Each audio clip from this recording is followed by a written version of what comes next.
welcome to Climbing Consulting. It's worth saying, because I'm sure you're wondering why you've had two of these in a row.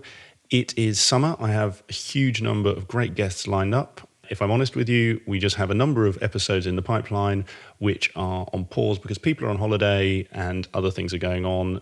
I've got a huge number of guests lined up for you. Really excited about the guests that we've got coming out over the next few weeks and beyond. So I hope you enjoy this episode, and we will be back to the in-depth, long-form interviews that I know you love from next week onwards. So this episode was actually prompted by a number of conversations I've been having with people over the last few weeks, and that is about the question of, should I leave consulting? So all of them are variations on a theme, but it's in effect, I'm not sure whether I want to stay in my firm or stay in the industry at all. And so I thought this could be a really useful topic because I'm sure there's others out there who haven't contacted me, who are thinking the same thing, are thinking, do I want to be in consulting? Do I leave? Do I join a startup? Do I join a big firm? What is it? So I just wanted to give you my thoughts and advice on that in case it's helpful. So the first question I'd ask is, think about why you're looking to leave. So I've had people who say, oh, Nick, my firm's changed. It's not what it was when I joined. It's a lot bigger, or it's a lot more different. Whatever it is, it's different and I want to move. And I would first say, spend some time, take a bit of time and actually think about, okay, what is it about the firm that has made you get to this point? So it could be that you have been on a role you don't like for an extended period of time. It could be that travel is an issue. It could be that for whatever your goals are, you want a quick injection of money now and you're not so fussed about waiting to make partner in 3, 4, 5 years' time. Actually take the time to understand that, because that really is the first point. And I'll talk briefly in a moment about the different options of where you can go after consulting, and I'm going to keep it brief. Ultimately you can do whatever you want, but I will talk about some of the most well-trodden paths, because these are things that people have said to me, Nick, this is what I'm thinking of doing instead. So firstly, look at that. And at the same time, once you've done that, or as part of doing that, actually, it's always quite good to write down what you do want. So very often we talk about what we don't want. We say, oh, I don't want travel. I don't want to have to work long hours. We'll talk about what you do want. And this is something that actually a friend of mine, James Mitra at JBM, told me to do. And it was fantastically useful, which is write your own job description. And now that doesn't have to be, one of these bland must-have Excel skills things that you see on job sites, but actually take some time to say, what do you want from your professional life, from your career? So is it that you want to be able to balance your work and your personal commitments? Do you want 9 to 5? Is that the thing you want? Is it that you want to be able to go home every night? And then within the work, do you want to be working with senior stakeholders, junior stakeholders? Do you want to be delivering large projects, or do you want to be delivering small projects, but maybe a whole number of them? Actually answering these questions really helps you when you get onto the next stage of what do I want to do? Because one of the challenges we all have as consultants is we've spent our career being very malleable, jumping from a client in one industry who's got one problem to a client in a different industry who's got a whole different problem. And we become almost conditioned that we can do anything, therefore we will do anything. And in the industry, that's a good thing. But if you're looking for a change, that's actually quite a bad thing, because you probably could do anything. As David Lansfield said, one of my most recent guests, most consultants are high achieving, they're high functioning, they can do most things. But just because you can do it doesn't mean it will make you happy. And that's what this exercise and what James told me to do really, really helps you do, is it helps you find what it is you are looking for. What are those key things that you want to do, and those things that you might, let's say, be missing right now, so that you can move forward.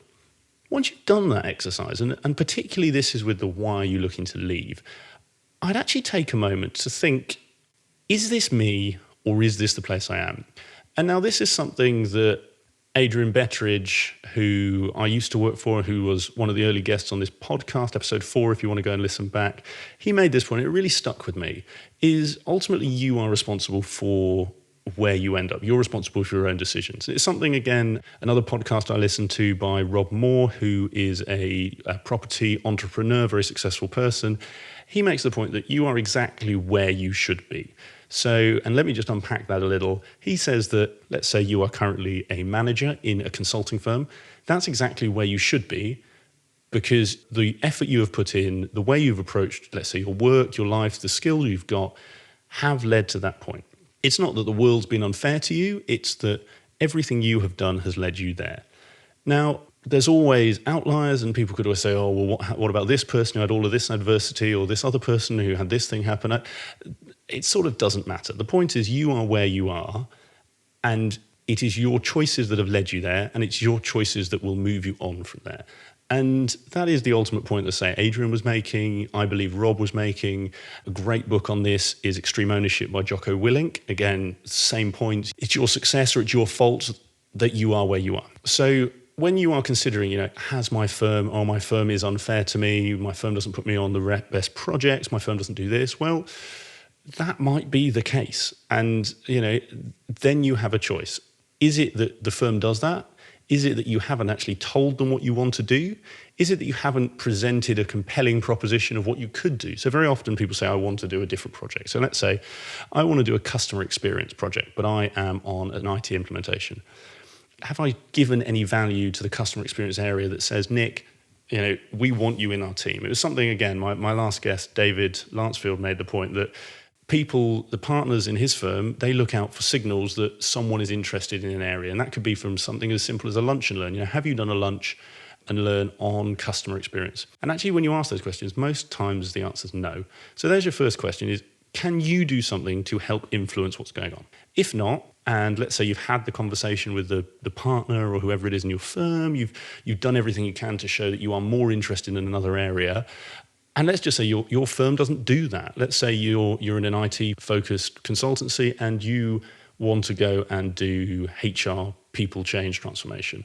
Well, if your firm doesn't do that and you aren't able to persuade or show them that you doing that will benefit the firm, well, then you've got a choice. And that choice is to stay or it's to leave. And again, that's your responsibility. So just wanted to make that point because I think we all, and I've done this, I know at times in my career when it's been hard and when I've had sort of issues with roles, with people, whatever it is, it's very easy to blame others. But actually then if you take the step back and say, how can I change this? That brings it back to, that gives you the power, gives you the control and puts you in a much better position. Now the outcome might still be walk away, but at least you've made that choice. So you've taken the time to understand what it is you don't like, why you're looking to leave your firm. You know what it is you want to do, and you've sort of taken that responsibility and you've done what you can around that. So there's probably 4 options, and then there's a piece of advice I would give to anyone considering any move into any of these. So the 4 options, as I see them, you could change firm, and that could be to a bigger firm or a smaller firm.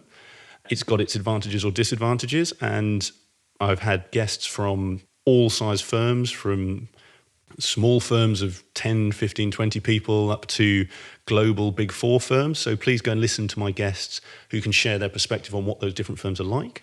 You could go independent, which is, again, another option. And I've done an episode on what it means to be an independent consultant and the good, the bad, and the ugly with that.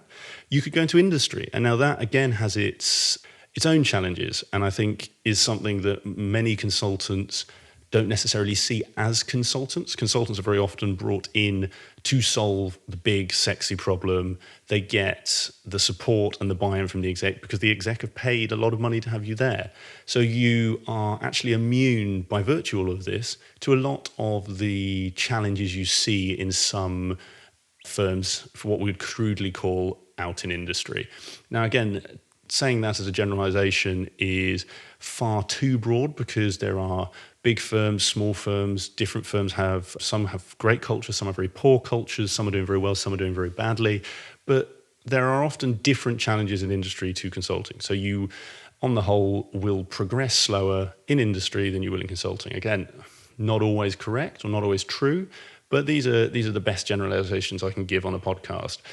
If you want to go and listen to what working in industry is like. Well, I interviewed the CEO of Hiscox, Bronick Maciada. I think he gave a really balanced take on the difference between consulting and industry. Just jump to the bit in the episode or the interview where he talks about that. I think he's very, very succinct and very clear and very honest about the differences, the challenges, and sort of the advice he would give to others thinking to do the same. And then the other option is go out on your own, start your own business. I've had a surprisingly large number of people off the back of the podcast contact me and just say thank you because they're looking to do that, and they found some of my interviews very helpful for that. And again, that's got its own challenges, and I think you've got to question before going out on your own, why do you want to do it? And I know, I failed in a startup, and it's currently, everyone says it's really sexy, failure, fail fast, all of those, buzzwords. It's not really that sexy. You lose a bit of money, you feel like a bit of a prat, and then you figure out what you do afterwards. So from someone who has failed at it, I can tell you that's not what all it's cracked up to be. And I know from knowing a number of entrepreneurs, both from the podcast and through my own networks, there's a bloody hard lot of work attached to it. And just because you go out on your own doesn't mean you're going to be successful or you're going to reach the success you want. And that's a key thing when you're looking at this job description. What is it you want? Because very often people will talk about money, and yes, there's easy ways to get money, but does that really give you everything you want? So that's, again, just something to highlight about going out on your own. A number of my guests have done that. I mean, my first two guests, Matt Chung and Don Morehouse, both went out on their own, started now very successful firms, but share very honestly the stories and the struggles they faced doing that. So I would suggest thinking about, if those are your options, why are those your options? How does that match your ideal job? How does that potentially help you mitigate the things that are making you want to leave? And then the last piece of advice on all of this, and you should do this even if you're just questioning whether you want to make a move, be it in consulting, be it somewhere else, is actually speak to people who are in that position. So find the people who are in the place you want to get to and ask for their advice. They are best placed to tell you what it's really like. They are best placed to share with you why they moved there, and they're probably best placed to share with you the pitfalls and the challenges that they wish someone else had told them. Because I can guarantee you there will be things that you, in your position, have not seen or have missed because you haven't been in the place you want to go. So always speak to someone who has been there, and also speak to people in your firm. Speak to your advisor or the head of your practice, whatever it may be. I know when I was looking to move and do my own business, I was in two minds. Do I tell the people I'm working with? Do I not? And looking back, so eventually I did, and we had a good chat about it. But looking back, I think there's only upside from being honest with those who lead your firm. And I know that if you're listening, you're probably thinking, oh, well, Nick, that's great if you've got some money. I need my paycheck, and I'm really worried they're going to fire me. Well, unless you're doing a bad job, and none of this applies if you're doing a bad job, this is assuming you're good at what you do, no one's going to want to let you go because you're bringing money in for the firm and you're going to be very expensive to replace. I've talked before about the cost of recruitment firms. They are very expensive, and it would cost your firm at least £10,000 to replace you. So you are worth a minimum of £10,000. Telling your business you are looking to leave, and this is, again, assuming that the reasons you are looking to leave is something that can be solved by the business, and even if it's not, it's good to share it. They are much more likely to help you understand and work through what's going on to give you the right outcome. I think it's a Tim Ferriss quote that, again, has had a huge impact on me, and I think more people should apply it in their lives, which is, don't blame on arrogance what can be attributed to busyness. And what that really means is, very often we can say, oh, well, no one's thinking about me. I'm on this project and no one's asked me if I'm okay, if I like it, if I'm struggling. No one's read my mind and said, you're thinking of leaving, we need a chat. And you therefore think no one cares. Well, actually, just most people are quite busy, and they do their best by those in the firm and by you and your team. But if no one's a mind reader, so if you don't tell people that you are needing help, or you're a bit frustrated with something, or you want to do something different, how are they going to know? So that would be the last piece of advice to give you, is just speak to people who are in the place you are thinking you want to go. And at the same time, speak to somebody or people you trust within your firm who are of the right level to let them know that you are having these thoughts, these challenges and considerations, and get their take and see if there is something that they can do. And if they can't help you, well, they may well know someone who can help you get to the next step that you want to get to. So hopefully that's helped if you are thinking about leaving consulting. Like I say, this is just something that's come from a number of conversations over the last few weeks.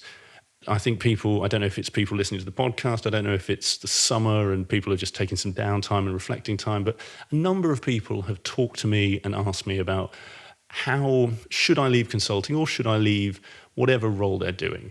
And so hopefully that's been really useful advice.